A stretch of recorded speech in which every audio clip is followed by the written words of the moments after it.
Di era globalisasi ini, masyarakat dituntut untuk bergerak cepat, efektif, dan praktis. Hal tersebut yang mengakibatkan adanya perubahan budaya. Di sini perubahan budaya yaitu budaya pangan masyarakat. Dampaknya adalah pola konsumsi masyarakat atau pola konsumsi makanan yang tidak beragam. Oleh sebab itu, pemerintah melakukan gerakan diversifikasi pangan karena sebagaimana diketahui bahwa diversifikasi pangan sangatlah penting dilakukan karena merupakan salah satu upaya untuk mencapai ketahanan pangan. Saat ini kami berada di Kabupaten Timur Tengah Utara, di mana kami bersama Bapak Kadis Pertanian Timur Tengah Utara, Bapak Gregorius Ratriki. Selamat siang, Bapak. Selamat siang, Ibu. Iya. Bapak, terkait dengan diversifikasi pangan di tengah situasi pandemi ini, apa yang menjadi gerakan dari pemerintah Timur Tengah Utara untuk mengatasi kerawanan pangan? Baik, terima kasih Ibu. Dinas Pertanian punya fungsi produksi. Ada 3 bidang utama yang dilaksanakan oleh Dinas Pertanian. Pertama, bidang tanaman pangan, kedua bidang hortikultura, dan ketiga bidang perkebunan. Dari ketiga bidang itu kita sinergikan dalam bentuk program dan kegiatan. Seperti yang tertuang dalam RPJMD kita Kabupaten Timur Tengah Utara, program pertanian namanya dalam RPJMD namanya program pengembangan pertanian. Dalam program pertanian ada beberapa komoditi yang dijadikan unggulan dan andalan. Nomor 1 itu jagung, nomor 2 itu padi, nomor 3 itu kacang tanah, nomor 4 itu bawang putih lokal. Itulah yang kita lakukan selama beberapa tahun terakhir. Pertama, untuk menggenjot peningkatan produktivitas dan produksi, untuk mendukung apa yang tadi disampaikan oleh Ibu mengenai diversifikasi pangan dan gizi. Semuanya itu untuk mendukung kedaulatan pangan nasional. Barangkali itu. Ya. Tadi disampaikan bahwa Dinas Pertanian sendiri sedang berupaya untuk meningkatkan hasil produksi pangan ya dalam beberapa bentuk pangan yang sudah disebutkan. Nah, pertanyaan kami, hasil produksi tanaman padi atau jagung pada musim ini apakah surplus atau minus? Jika kalau minus, apa menyebabkan? Berapa besarnya minus? Baik, dampak yang sekarang kita alami hampir daratan timur termasuk Kabupaten Timur Tengah Utara. Pertama, dampak kekeringan. Dampak kekeringan sangat mempengaruhi produktivitas dan produksi di kabupaten ini. Katakan kita memiliki luas lahan di Kabupaten Timur Tengah Utara itu lahan kering fungsional itu 174.775 hektar. Sedangkan lahan basah itu 14.269 hektar. Tapi nanti itu kita bawa ke dalam pelaksanaan ada yang tidak mencapai target karena kekeringan. Katakan padi sawah dan padi ladang dari 14.269 hektar. Dari 14.269 hektar kita cuma panen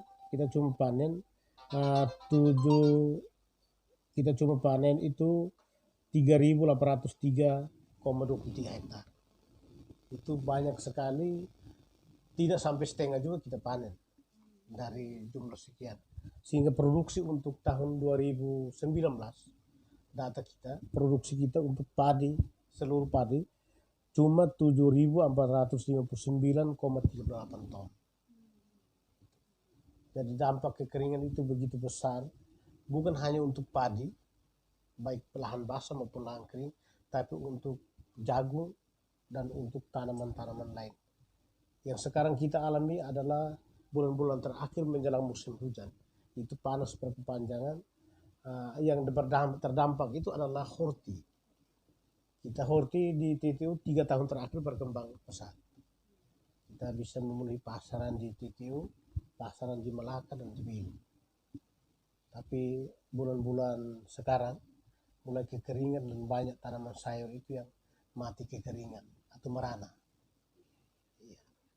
Baik, kalau untuk petani sawah sendiri, apakah ada bantuan bibit padi atau pupuk? Sementara setiap tahun itu bantuan benih, pupuk, dan obat-obatan itu bersumber dari APBD Kabupaten, bersumber dari APBD Provinsi, dan APBN.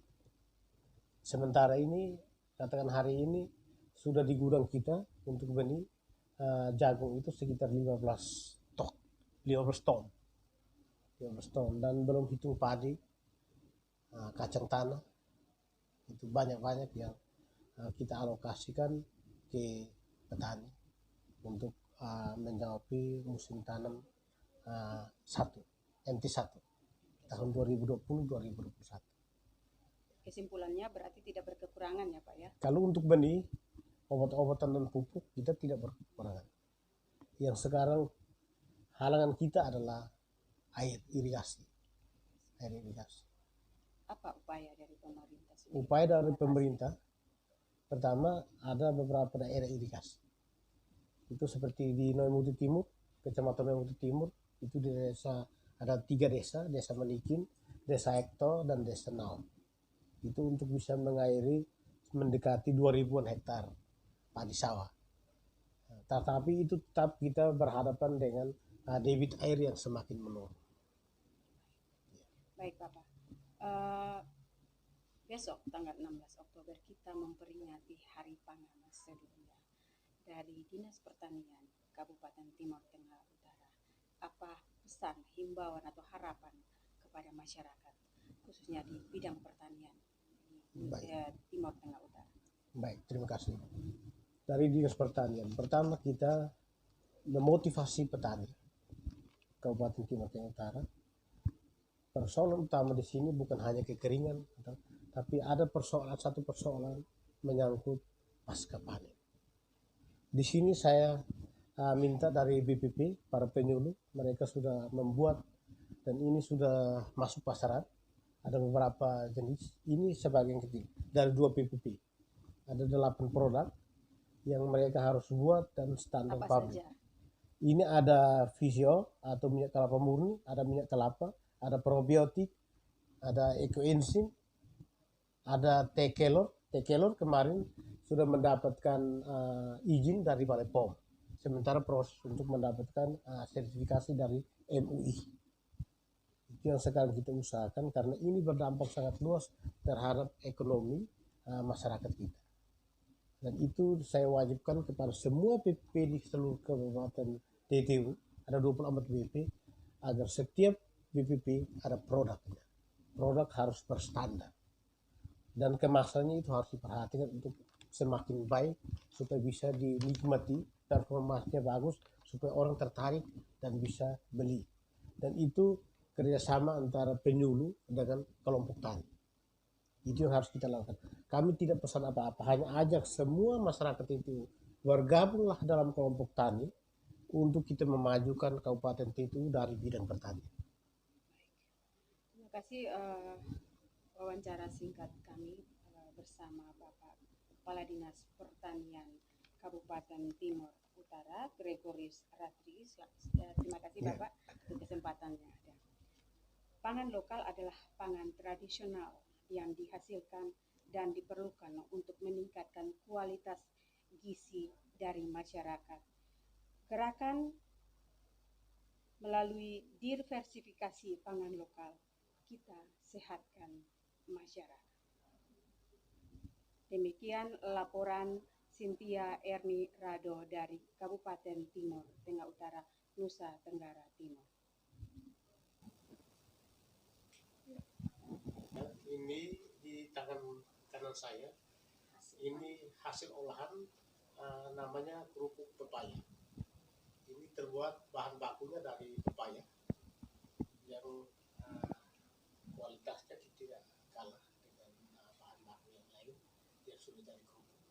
Ini hasil kerja dari Kecamatan BPP Bikumi Utara, Napan.